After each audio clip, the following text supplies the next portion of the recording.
Okay, what can you tell us about madness? Is it hereditary? Well, it's a very holistic question that you ask, but I'll try to approach it in a few steps. In the second part of your question, no, it's not hereditary, but we could ask, is it what you consider normality, if that is hereditary, if it's inherited? And just as a small example, I will remind you that the measurement of madness in psychiatry is the diagnostic manual, and every few decades it changes. So every few decades the perception of madness and normality changes. Right now, with the last version of it, I think about every 3 people gets a diagnosis, which is not considered madness, it's considered a syndrome or dysfunction or some sort of an illness.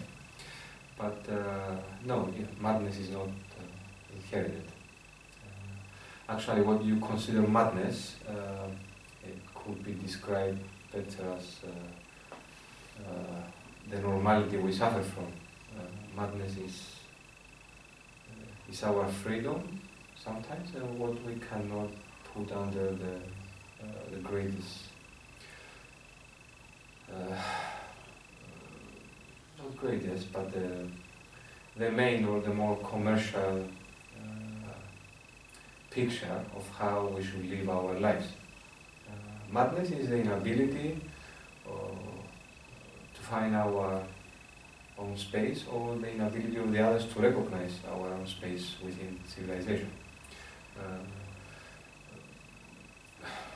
Freud said that the madman is as much illusionary as the normal person, but the normal person, the difference between the normal person, the illusion of the normal person and the madman is that the normal person has other people to share that illusion. So if you have 1, 2, 3, 4, 10,000 what you call mad people, they might have a political party, which they do these times. And madness, by the way, can teach us many things. One, they can teach us what is lacking from civilization nowadays. One is faith. If you experience the devotion of these people that the civilization called mad, they are very faithful to their ideas. Sometimes they are willing to die for their ideas, and they don't negotiate their ideas.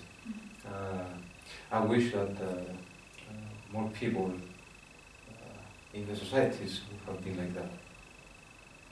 I think this is the perception of madness, and the people who fall under this signifier, under this category, they actually can be great teachers to us.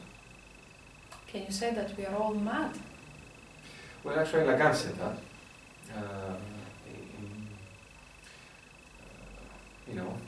Yes, we are all mad in our own way.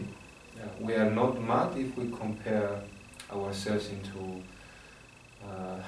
this pattern of well-being, or how we should be. How certain or a given culture teaches us how to be.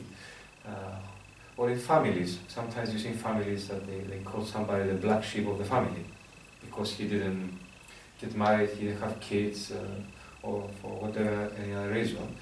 Actually, this person, if you listen to the way they speak, if you listen to what they have inside them, most of the times they try to resist to be caught into the family fantasy, to be another one the same. They try to be different, they try to be separate, but they are unable to do so. So in this case that I'm describing, the black sheep of the family is the mad person of the family. Could be the brave person as well. Could be, yeah. But in order not to be identified with this signifier, with this label of madness, even within a given family, we must get away from fighting or accepting the blame of being mad. Basically, we must go to that, we must reach that point of not to listen.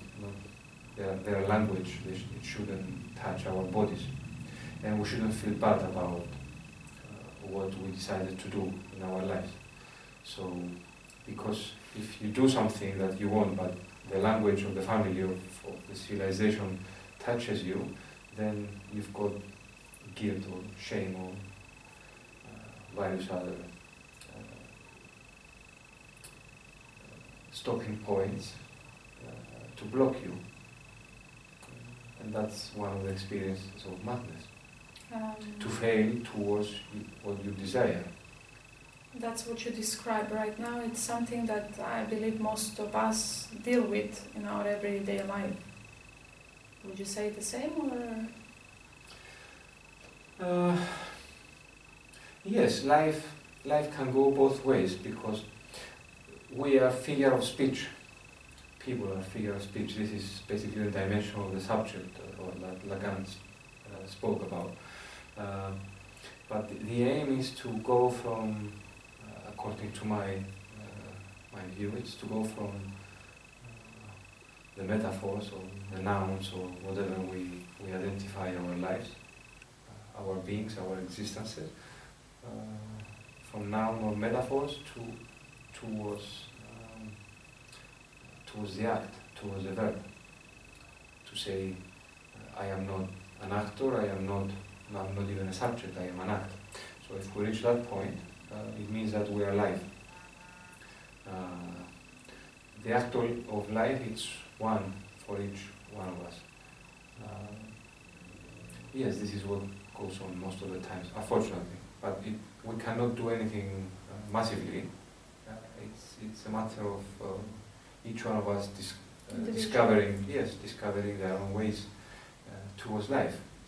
Mm-hmm. Life is exactly this dimension of the act. To be able to act and to decide to which discourse, to which language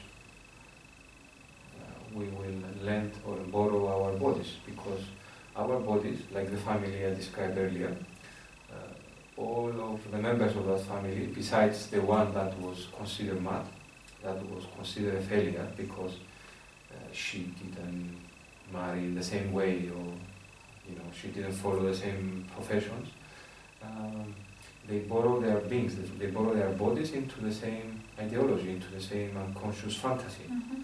So you saw lives being repeated. So you've got the normal, and even the younger generations, their kids and their kids' kids will follow this